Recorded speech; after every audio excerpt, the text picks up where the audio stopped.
రాష్ట్ర వ్యాప్తంగా పోలింగ్ తుది దశకు చివరి దశకు చేరుకుంది. ఇక మెదక్లో పోలింగ్ సరళిని అందించడానికి మా ప్రతినిధి శ్రీధర్ లైవ్ లో సిద్ధంగా ఉన్నారు. శ్రీధర్, మెదక్లో పోలింగ్ పర్సెంటేజ్ ఎట్లా ఉంది?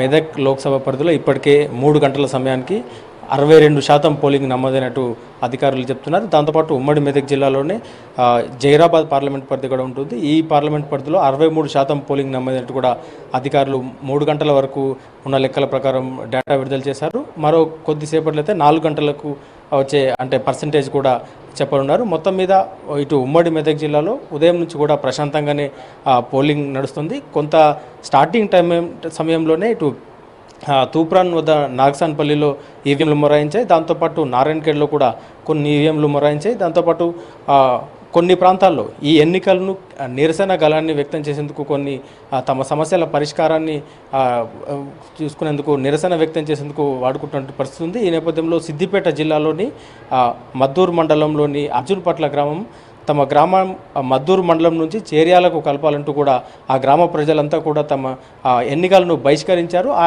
ఎన్నికలను బహిష్కరించడంతో ఆ ఒక్క పోలింగ్ స్టేషన్లోనే ఆ ఒక్క గ్రామంలోనే మొత్తం ఆ గ్రామంలో ఇప్పటి వరకు కేవలం 25 ఓట్లు మాత్రమే నమోదయ్యాయి. దాంతోపాటు ఇటు వెల్దుర్తి మండలంలోని పెద్దాపూర్లో కూడా ఇప్పటికీ తమ గ్రామంలో సౌకర్యాలు కల్పించడంలో అన్ని రాజకీయ పార్టీలు విఫలమయ్యేంటూ మొత్తం పోలింగ్ని బహిష్కరించినట్టు పరిస్థితి. అయితే స్థానిక కలెక్టర్లు, అధికారులు, పోలీసులు కూడా వారిని నచ్చజెప్పే ప్రయత్నం చేసిన వారు ఎన్నికలను బహిష్కరిస్తున్నటువంటి పరిస్థితి ఉంది. మొత్తం మీద దాంతోపాటు ఇటు సిద్దిపేట జిల్లాలోని ఇబ్రాహీంపూర్లో రిగ్గింగ్ జరుగుతుందంటూ కూడా కాంగ్రెస్ అభ్యర్థి మెదక్ లోక్సభ కాంగ్రెస్ అభ్యర్థి గాలి అనిల్ కుమార్ ఇబ్రాహీంపూర్లో నిరసన వ్యక్తం చేసిన ఘటన కూడా ఇటు మెదక్ లోక్సభ పరిధిలో చోటు చేసుకుంది. మొత్తం పోలింగ్ పర్సెంటేజ్ చూసుకున్నట్లయితే మెదక్ లోక్సభ పరిధిలో రూరల్ ఏరియాలో కావచ్చు మొత్తం అంతటా కూడా అంటే ఉదయం మందకోడిగా సాగినప్పటికీ ఇప్పటికీ 62-63% నమోదైంది. ఈ 4 గంటల వరకు ఉన్న డేటా తీసుకుంటే 70% పైగానే నమోదవుతూ కూడా అధికారులు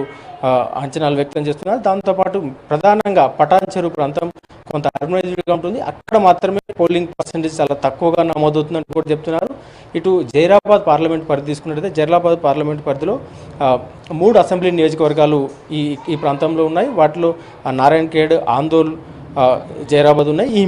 ఈ ప్రాంతాల్లో సరిహద్దు ప్రాంతాలు. ఇక్కడికి చాలామంది ఈ ప్రాంతం నుంచి వలసలు వెళ్లే పరిస్థితి ఉంటుంది. అయినప్పటికీ అసెంబ్లీ ఎన్నికలతో పోలిస్తే కొంత తక్కువగా పోలింగ్ నమోదవుతున్నప్పటికీ మొత్తం మీద ఒక మరీ తక్కువ పోలింగ్ కాకుండా ఇప్పటికీ 63% నమోదైనట్టు కూడా అధికారులు డేటా విడుదల చేశారు. మొత్తం మీద ఓవరాల్గా చిన్న ఘటనలు మినహా మొత్తం ఇటు ఉమ్మడి మెదక్ జిల్లాలో ఈ మెదక్ పార్లమెంట్ పరిధి కావచ్చు, జైరాబాద్ పార్లమెంట్ పరిధి కావచ్చు పూర్తి స్థాయిలో సజావుగా ఎన్నికలు జరుగుతున్నాయి.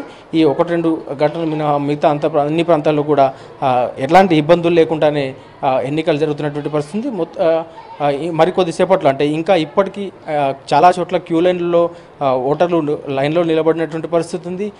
ఇంకా అంటే 5 గంటల వరకు టైం ఉండడంతో చాలామంది ఇంకా ఓటు హక్కును వినియోగించుకునే నేపథ్యంలో పోలింగ్ పర్సెంటేజ్ కూడా ఇక్కడ ఎలా అంటే మంచి స్థాయిలోనే ఉండేటట్టు ఉండదని కూడా అధికారులు వ్యక్తం చేస్తున్నారు. పోలింగ్ పర్సెంటేజ్ని పెంచేందుకు కూడా చాలా ప్రచారం చేశామని, అన్ని ఏర్పాట్లు చేశామంటూ కూడా అధికారులు చెప్తున్నారు. ఇటు అంటే గతంతో అంటే వరుస ఎన్నికలు కావచ్చు, ఇటు ఎండలు కావచ్చు, వీటన్నిటి ఎఫెక్టు ఈ జిల్లాలో పోలింగ్ పర్సెంటేజ్పై పడదంటూ కూడా ముందు నుంచి అన్ని ధీమా వ్యక్తం చేస్తున్నారు.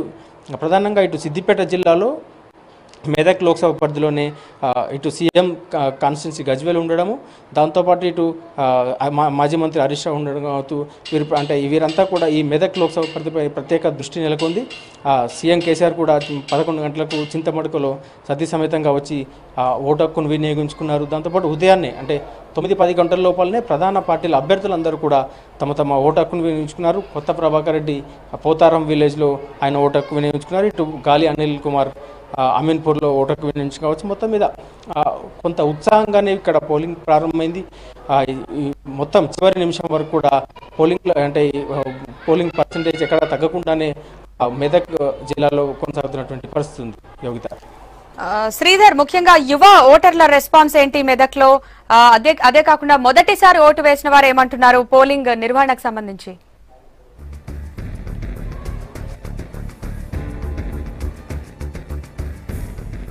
ఉదయం చూసుకుంటే యువ ఓటర్లు కూడా ఉత్సాహంగా పోలింగ్ స్టేషన్లో కనిపించారు. దాంతోపాటు పోలింగ్ ఇటు ఇంతకుముందు గతంలో లాగా కాకుండా ఈసారి సోషల్ మీడియాలో కూడా తన ఓటుకు వినియోగించుకునే ఒక ప్రచారం అయితే బాగా జరిగింది. చాలామంది సొంతంగా ఇటు ఎవరికారు ఈ ఓటు హక్కు వినియోగించుకోవాలి, ఇది మన జన్మ హక్కు అనే ఒక ప్రచారం సోషల్ మీడియాలో వైరల్గా జరిగింది. దాంతోపాటు ఇటు ఎన్నికల కమిషన్ కావచ్చు, పార్టీలు కూడా తమ ఓటు హక్కును వినియోగించుకునేలా ప్రచారం చేయడంతో ఆ ఎఫెక్ట్తో కూడా యువ ఓటర్లు ఉత్సాహంగానే ఉదయం నుంచి వస్తున్నారు. కానీ కొంత వరుస ఎన్నికల నేపథ్యంలో మిగతా అంటే మహిళలు కావచ్చు, ఇటు వ్యవసాయ పనులు చేసుకునేవారు కావచ్చు, కొంత లేట్గా అంటే తెల్లవారుజామునే కాకుండా అంటే ఇటు 7 గంటలుగా కాకుండా మధ్యాహ్నం వరకు అన్ని వర్గాలు కూడా పోలింగ్ స్టేషన్లకు చేరుకుంటున్నాయి. మొత్తం మీద అంటే ఇటు గ్రామ పంచాయతీ ఎన్నికలు కావచ్చు, అసెంబ్లీ ఎన్నికలతో పోలిస్తే కొంత తక్కువ పర్సెంటేజ్ తక్కువగా ఉన్నప్పటికీ ఓవరాల్గా చూసుకుంటే ఒక చెప్పుకోదగ్గ స్థాయిలోనే ప్రస్తుతం పోలింగ్ పర్సెంటేజ్ నడుస్తుంది. యువ ఓటర్లు కూడా ఉత్సాహంగా ఓట్లు వేసేందుకు పోలింగ్ స్టేషన్లకు తరలి వస్తున్నట్టు పరిస్థితి. Right, thank you Sridhar.